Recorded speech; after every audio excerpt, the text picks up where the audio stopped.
वालेकुम। हम ऑक्सफोर्ड की न्यू काउंटडाउन बुक 8 का यूनिट 11 यानी एक्सरसाइज 11 देखने जा रहे हैं। ये टॉपिक मैट्रिसेस के बारे में है और काउंटडाउन बुक में मैट्रिसेस फर्स्ट टाइम बुक 8 में इंट्रोड्यूस करवाए गए हैं और यहाँ भी सिर्फ इंट्रोड्यूस ही करवाए गए हैं, यानी उसको इन डेप्थ नहीं स्टडी किया गया है, उसकी डिटेल में नहीं गया। तो आपके लिए तो ये बहुत बेसिक टॉपिक होगा। मुझे आपको ये कहना है कि इस टॉपिक में आपको ज़्यादा इंटरेस्ट लेना है।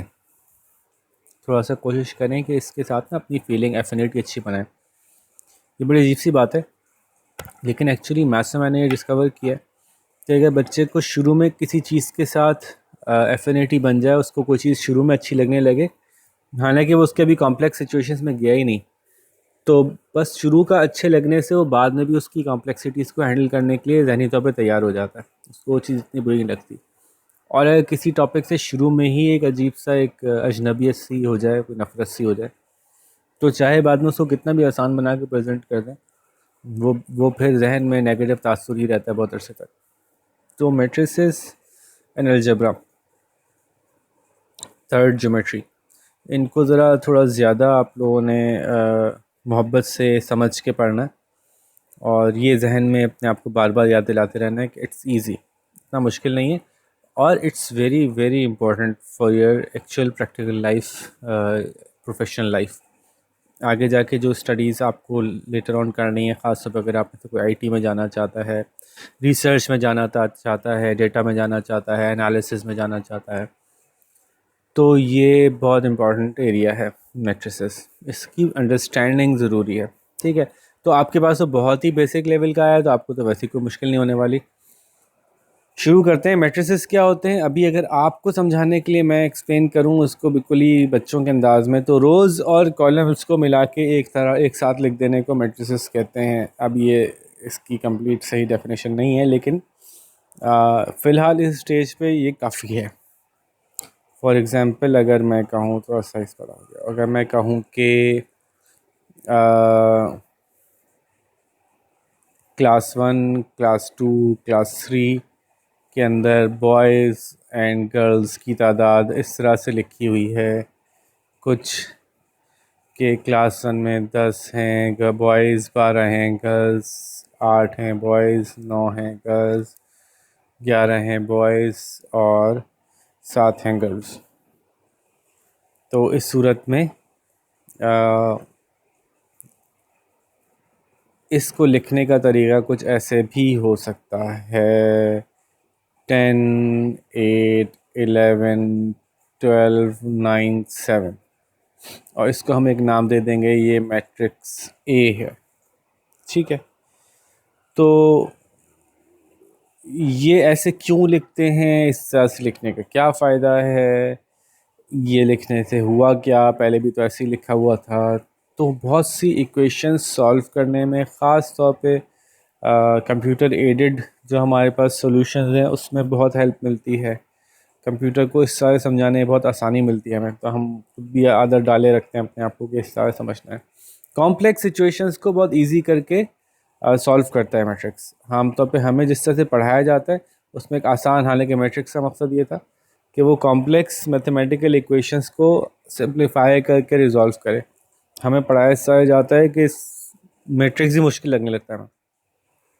तो ये सिर्फ रोज़ और कॉलम्स में लिखे हुए डेटा को हमने तरतीब दे दिया, और मैट्रिक्स का जो ऑर्डर होता है, जैसे 2 rows by 3 columns, तो इसको हम कहते हैं 2 by 3 का मैट्रिक्स है। ठीक है, 2 by 3, तो रोज़ हमेशा पहले आती हैं, कॉलम्स बाद में आते हैं। यही तरह से ये मैट्रिक्स जो है वो, इसके अंदर 2 rows और 3 columns हैं। मैट्रिक्स की मुख्तलिफ़ शक्लें हो सकती हैं, क्योंकि डेटा की मुख्तलिफ़ शक्लें हो सकती हैं। डेटा मुख्तलिफ़ तरह से कॉलम्स में लिखा हो सकता है, रोज़ में लिखा हो सकता है, खाली रोज़ में हो सकता है, खाली कॉलम्स में हो सकता है। तो वो तमाम पॉसिबिलिटीज़ जिसमें कि डेटा लिखा जा सकता है, वो तमाम पॉसिबिलिटीज़ मैट्रिसेस के अंदर जो है वो ऑन है, अवेलेबल हैं, हम उसको यूज़ कर सकते हैं। ठीक है भाई, तो उसकी कुछ एग्जांपल्स देख लेते हैं फटाफट से, फिर हम आगे चलते हैं। जैसे सबसे पहले एक ये भी शक्ल हो सकती है मैट्रिक्स की, एक ये भी शक्ल हो सकती है। ठीक है, तो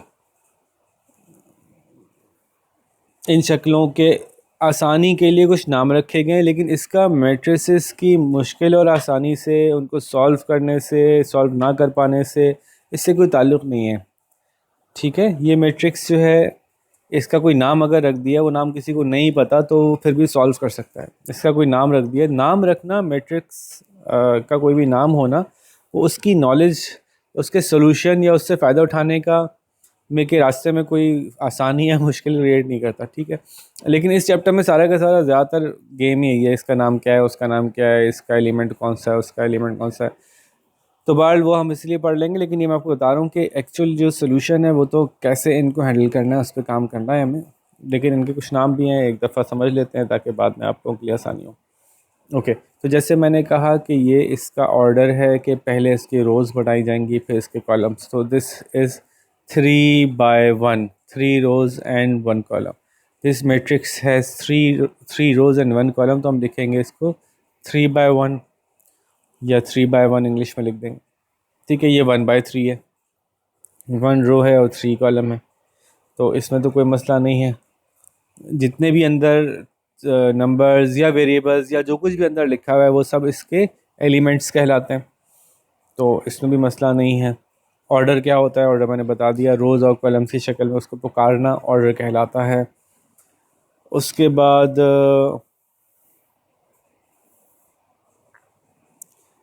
स्क्वायर मैट्रिक्स कौन सा होता है, जिसकी रोज़ और कॉलम बराबर होती हैं। अब इसका नाम ज़ाहिर है स्क्वायर क्यों पड़ा वो समझ गए होंगे, ये स्क्वायर की शक्ल का बन गया, इसलिए स्क्वायर मैट्रिक्स कहलाएगा जब रोज़ और कॉलम्स बराबर हो जाएंगे। अगर रोज़ और कॉलम्स बराबर नहीं है तो ऐसा हो सकता है, जैसे ये बना, ये एक रेक्टेंगुलर शेप में मैट्रिक्स है, इसको रेक्टेंगुलर मैट्रिक्स कहते हैं। ना भी कहें तो उससे मैट्रिक्स की तालीम पे कोई फ़र्क नहीं पड़ रहा, मैट्रिक्स की जो पूरी थ्योरी है उस पर इस बात से कोई फ़र्क नहीं पड़ रहा कि इसको रेक्टेंगुलर क्यों कह रहे हैं। सिर्फ आपकी रिकग्निशन के लिए, आपकी आसानी के लिए नाम रख दिए गए हैं, ताकि अगर आपको बताया जाए भाई एक स्क्वायर मैट्रिक्स है तो आपके ध्यान में आ जाए, अच्छा ओके, तो कि ये 2 by 2, 3 by 3, 4 by 4 इस तरह के इसके कोई एलिमेंट्स होंगे। अच्छा, मैट्रिक्स के अंदर ये याद दिलाने के लिए कि कौन सा एलिमेंट कहाँ है, ये फर्स्ट कॉलम, ये सेकंड कॉलम, और इसको डायगोनल कहते हैं, ये डायगोनल कहलाता है मैट्रिक्स में। ठीक है, तो डायगोनल यूँ भी होता है, डायगोनल यूँ भी होता है, जैसे किसी भी ज्योमेट्रिकल शेप में डायगोनल होता है वैसे इसमें भी होता है। तो जो डायगोनल टॉप लेफ़्ट से शुरू होता है मैट्रिक्स में, उसको जो है वो लीडिंग डायगोनल कहते हैं। अब लीडिंग डायगोनल के थ्रू कुछ प्रॉपर्टीज़ डिफाइन होती हैं कि अगर कोई ऐसा मैट्रिक्स हो जिसमें सिर्फ लीडिंग डायगोनल में नंबर्स हों काम के, बाकी सब में 0 0 भरे हुए हों, तो ऐसे मैट्रिक्स को डायगोनल मैट्रिक्स कहते हैं, कि जिसमें सिर्फ एक डायगोनल ही काम करता है। अगर एक ऐसा मैट्रिक्स है जिसके अंदर डायगोनल में सिर्फ और सिर्फ एक जैसी ही चीज़ें हों, ये भी 1 है, 0 0 0 1 0 0 0 1, अब सब एक ही जैसे नंबर्स हैं, या ये सब 2 होते, या सब 3 होते, तो इनको हम कहते हैं स्केलर मैट्रिक्स, स्केलर। ठीक है, स्केलर कहते हैं ऐसे जिसके अंदर के सारे जो जो एलिमेंट्स हैं डायगोनल के, लीडिंग डायगोनल के, वो सेम है। और इसी तरह से नल मैट्रिक्स वो होता है जिसके सारे एलिमेंट 0 हों, ये भी नल मैट्रिक्स है, ये भी नल मैट्रिक्स है, ये भी नल मैट्रिक्स है। और कोई बड़ा बना लेते हैं, 1 2 3 4, 1 2 3 4, ये 0 है भाई, 1 2 3 4, 1 2, ये भी नल मैट्रिक्स है। ठीक है, जिसके सारे एलिमेंट 0 हों वो नल मैट्रिक्स है। और अगर ऐसा हो कि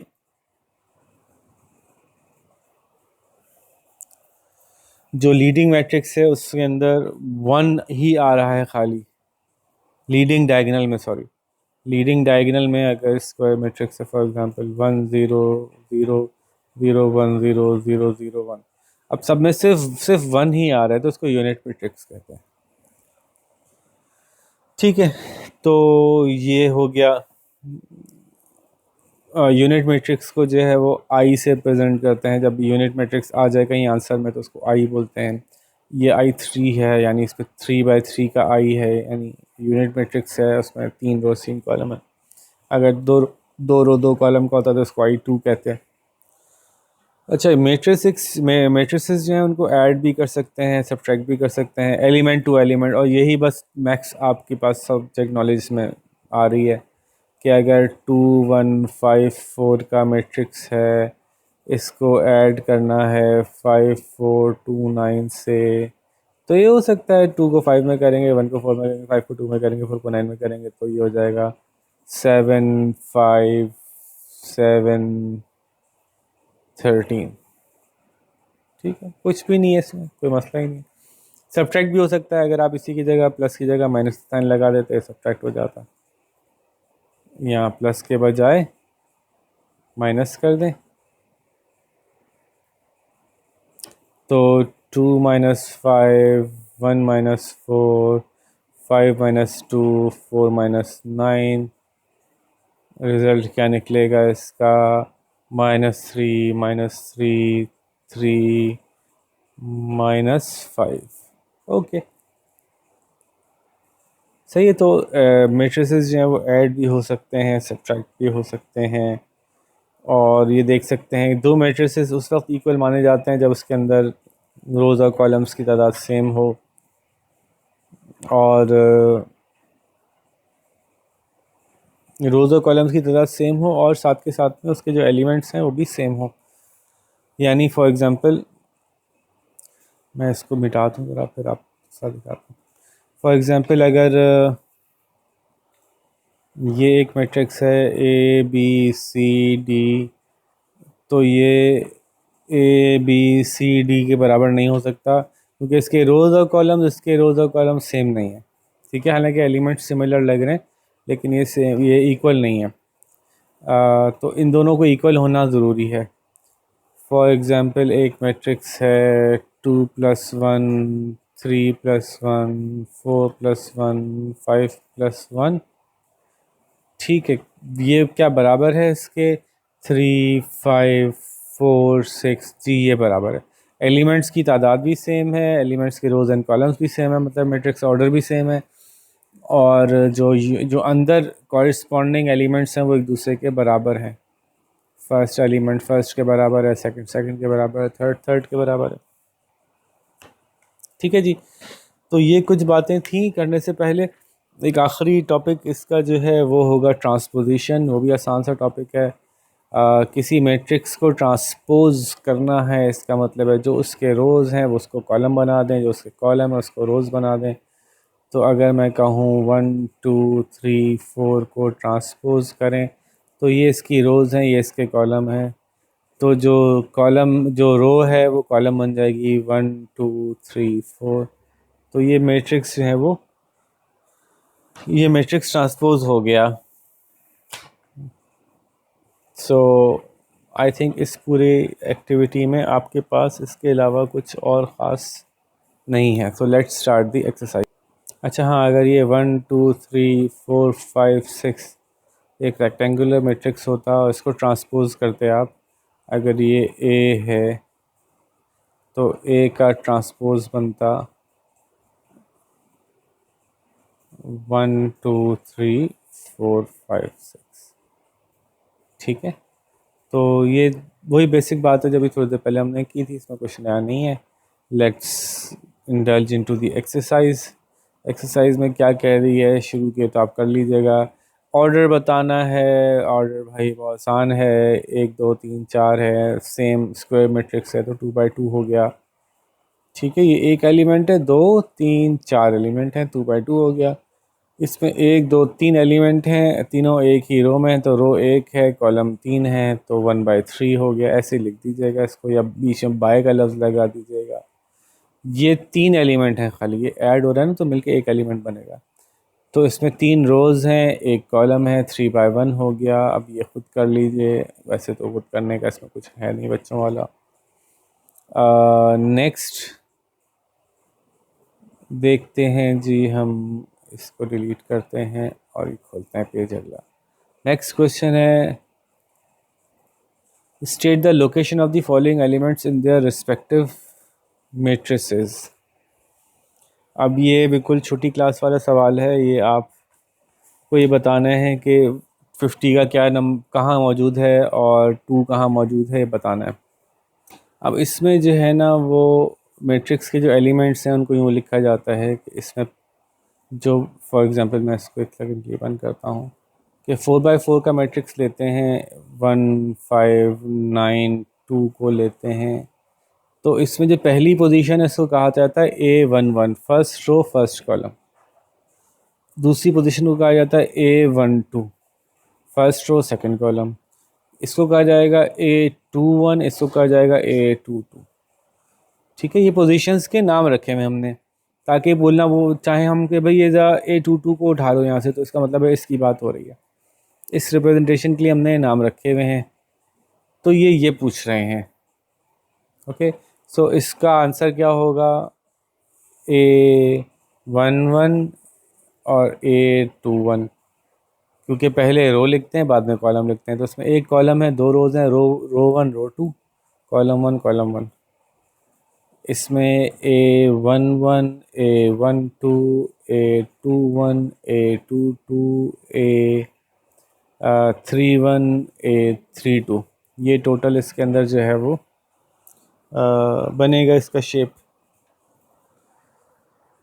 तो इसी की बुनियाद पे बाकी सवाल भी कर लीजिएगा, इसमें कुछ भी नहीं है मैट्रिसेस के सवालों में, क्योंकि आपके पास दिया ही कुछ नहीं गया। शेप्स पे बात हो गई, इसकी टाइप बतानी है कि ये कौन सी टाइप है। तो ये आप देख सकते हैं कि ऐसा मैट्रिक्स है, स्क्वायर है, सिर्फ लीडिंग डायगोनल में 1 है, तो हम कह सकते हैं कि यूनिट मैट्रिक्स है ना। यूनिट कौन सा है कि इसको हम कह सकते हैं ये I2 है।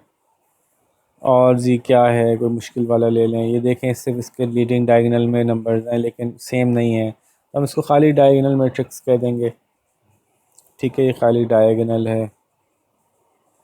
तो इसकी बुनियाद पे आप देख लें, पीछे बुक में डेफिनेशंस दी हुई है। ये कॉलम मैट्रिक्स है, ये रो मैट्रिक्स है, और ये भी डायगोनल है। मैं सारे नहीं बता रहा ताकि कुछ तो आप भी कर लें थोड़ा सा। ठीक है, तो थोड़ा सा आप देखिए पीछे बुक में, जो आप देख रहे होंगे ना पीछे बुक में, सारी इंफॉर्मेशन मौजूद है और उसकी मदद से आप ये आसानी से सॉल्व कर सकते हैं। लेकिन कुछ मैंने आपको तरीका बता दिया कि कैसे होगा। अच्छा जी, नेक्स्ट है कुछ डेटा से रिलेटेड थोड़ा सा, कुछ तो थोड़ी सी बात आई कि इसको मैट्रिक्स में कैसे शो करते हैं, बताइए। Javeria's father bought 7 notebooks, 5 pencils for her at the beginning of the school year and buys 3 notebooks and 2 pencils for her sister. Arrange these in matrices. तो इसमें दो तो आ गई नोटबुक्स और पेंसिल्स, और किस किस के लिए ली? जवेरिया के लिए और सिस्टर के लिए। तो कितनी ली जी? 7 नोटबुक्स जवेरिया के लिए ली, 5 पेंसिल्स ली जवेरिया के लिए, 3 नोटबुक्स सिस्टर के लिए ली, और 2 पेंसिल्स सिस्टर के लिए ली। इसको आपने ऐसे बंद किया और ये बन गया आपका मैट्रिक्स। ठीक है, तो यूँ हमने रोज़ और कॉलम्स में डेटा को प्रेजेंट करने को मैट्रिक्स कहते हैं, जो मैंने आपको कहा ना, इन a nutshell, in a crux. तो ये सवाल का जवाब था, बहुत मुश्किल सवाल था। तो लेकिन चूँकि टॉपिक नया है तो इसलिए मैं सारे सवाल कर ही रहा हूँ आपके लिए आसानी के लिए। नेक्स्ट क्वेश्चन है जी, on Monday a traffic policeman fines 5 motorist for breaking a red light and 6 for speeding. तो अब एक तो हो गया मंडे, ट्यूसडे, 2 ही दिन है। ठीक है, फिर जो उसके अंदर वजूहात हैं वो हैं रेड लाइट और दूसरी वजह है स्पीडिंग, बस। तो मंडे को उन्होंने 5 को रेड लाइट पे किया और 6 को स्पीडिंग पे किया। ट्यूसडे को उन्होंने 6 को रेड लाइट पे किया, 4 को स्पीडिंग पे किया। बन गया मैट्रिक्स, ख़त्म हो गया जवाब। ठीक है, अच्छा ऐसा हो सकता है कि बुक में आंसर यूं करके लिखा हो गया हो, उन्होंने जो है वो रेड लाइट और स्पीडिंग यहाँ पे लिखा हो और मंडे और ट्यूसडे यहाँ पे लिखा हो, तो दोनों जवाब सही माने जाएंगे। आप इस तरह से देते हैं या इस तरह से देते हैं, दोनों जवाब करेक्ट माने जाएंगे। ठीक है जी, नेक्स्ट क्वेश्चन देखते हैं। ट्रांसपोज करना है भाई, कोई मुश्किल वाला एक कर देता हूँ। जो रोज़ है उसको कॉलम बना दें, ये रोज़ है इसको कॉलम बना दिया मैंने, 5 to 12 माइनस, ये सेकंड रो है इसको सेकंड कॉलम बना दिया, 3/4 - 10 5। थर्ड रो है उसको थर्ड कॉलम बना दिया, 31 5 9। एक्चुअली इनका फ़ायदा क्या होना है, इसको कॉम्प्लेक्स इक्वेशंस को सॉल्व करने के लिए कैसे यूज़ करते हैं, ये तो बात अभी शुरू ही नहीं हुई और शुरू होगी भी नहीं, और आपका चैप्टर ख़त्म हो जाएगा ठीक है। तो ये देखें जी, ट्रांसपोज करना मैंने सिखा दिया, इसको मज़ीद मैं और कोई सवाल नहीं कर रहा क्योंकि इसमें कोई डिफ़िकल्टी है ही नहीं। अच्छा जी, नेक्स्ट क्वेश्चन हम देखते हैं, इसका लास्ट पेज, और यहाँ पे हम एडिशनल पेज ले लेते हैं। ओके, इक्वल हैं कि नहीं है देख के बता दीजिए। इक्वल होने के लिए ऑर्डर सेम होना चाहिए और इक्वल होने के लिए एलिमेंट्स भी सेम होने चाहिए। देख सकते हैं कि क्या ये और ये कहाँ, पहले तो ऑर्डर देख लेना, तो कहेंगे yes the order is same, और तो इसका जवाब यूँ लिखेंगे, A is equal is 2/2 and B is 2/2, so the order is same. Order of the matrices is same. तो अब दूसरा चेक करते हैं कि क्या इनके एलिमेंट सेम है। तो -9 + 2 -7, ये तो ठीक हो गया, सेम हो गया। 11 5 55, ठीक है, सेम हो गया। 60 + 4 64, ठीक है, सेम हो गया। 14 4 और 6 7, क्या दोनों सेम होते हैं? 28 56, ये तो होता है 56, और ये देख लें 7 6 5 35 42। तो आपका जो आंसर बनता है ये है 11 का 9, ठीक है। तो इसमें पता चल गया कि ये वाला सेम नहीं है, ठीक है। तो इसका मतलब ये दोनों सेम नहीं है। फिर इसको ढूंढने जी ना, 5, ये देखें इनका ऑर्डर सेम है, एलिमेंट सेम है कि नहीं है, कोई एक ढूंढ लें जो सेम ना हो। देखें इसमें 1 है, इसमें 2 है, चलो यहीं पे पता चल गया कि सेम नहीं है, ये 10 और 0। तो हम कहेंगे order is same but the elements are not same. Element 2 1 is not equals to the element 2 1, element 2 1 of A is not equals to element 2 1 of B, so they are not the same। इस तरह से पूरा लिखिएगा जब, मैं तो खाली solution बता रहा हूँ। 2 मुझे कुछ सिमिलर लग रहा है, देखते हैं। √81 is 9, 6 2 are 12, 2 5 are 10, 10 + 1 11। Yes, they have the same order and the same elements, so 2 is the answer। क्या यार, क्या 8th क्लास में क्या करवा रहे हैं? मेरे ख्याल से इनको क्लास 6 में मैट्रिसेस इंट्रोड्यूस करवाने चाहिए थे। ये सवाल क्लास 6 के बनते हैं, और फिर आहिस्ता आहिस्ता 8 तक जो है ना, वो उसके एटलीस्ट मल्टीप्लिकेशन ऑफ मैट्रिसेस तो कराते। खैर, एडिशन ही करा दें, बड़ी बात है। लेट्स सी जी, नेक्स्ट क्वेश्चन। सैटरडे को डॉक्टर रशीदा ने 7 आदमी और 5 औरतों को थ्रोट इन्फेक्शन के ट्रीट किया। 3 आदमी और 4 औरतों को अपसेट स्टमक के लिए ट्रीट किया। ये सैटरडे की कहानी हो गई, ठीक है। तो आप देख रहे हैं कि ये एक से ज़्यादा मैट्रिक्स ऐसा लग रहा है कि बनने जा रहे हैं। तो क्या हुआ, सैटरडे को क्या किया इन्होंने? थ्रोट इन्फेक्शन और स्टमक एक। तो इसके लिए हम कहते हैं 3 आदमी, मैन एंड वुमेन। तो 3 आदमी थ्रोट इन्फेक्शन, सॉरी 7 आदमी थ्रोट इन्फेक्शन और 5 औरतें थ्रोट इन्फेक्शन। फिर 3 आदमी स्टमक एक और 4 औरतें स्टमक एक। ये बन गया सैटरडे का एक मैट्रिक्स, ठीक है। तो जैसे नज़र आ रहा है कि एक से ज़्यादा मैट्रिक्स इन्वॉल्व है। नेक्स्ट डे यानी संडे का मैट्रिक्स बनेगा। संडे के मैट्रिक्स में क्या करेंगे? Same, throat infection, stomach ache, man और वेमेन। क्या हुआ जी? Next sheet, 1 man and 3 women for sore throat, throat infection. 1 man and 3 women, and 4 men and 2 women for upset stomach.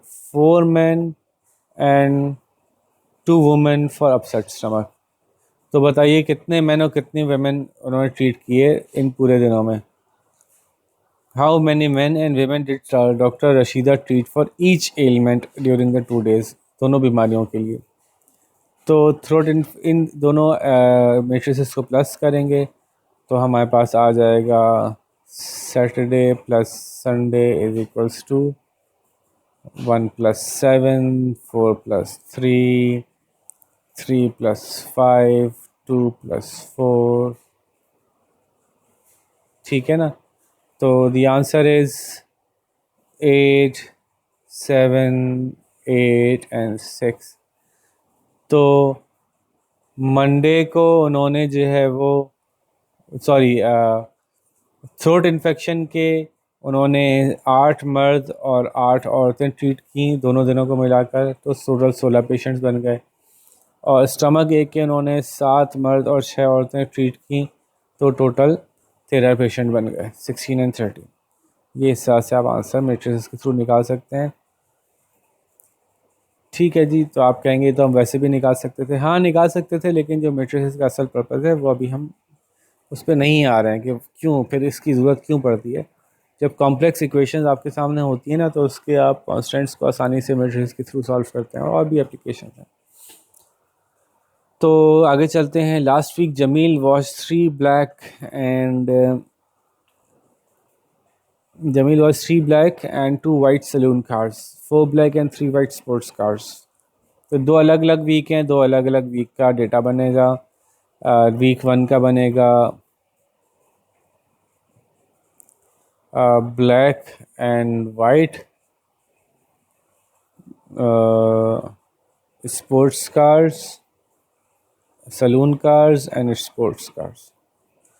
तो वेंसडे को वीक 1 में वीक 1 में 3 black saloon cars, 2 white saloon cars, 4 black sports cars and 1 white sports car.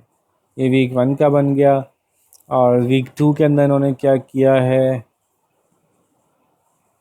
यही ले लेते हैं, black, white और ये सैलून और स्पोर्ट्स.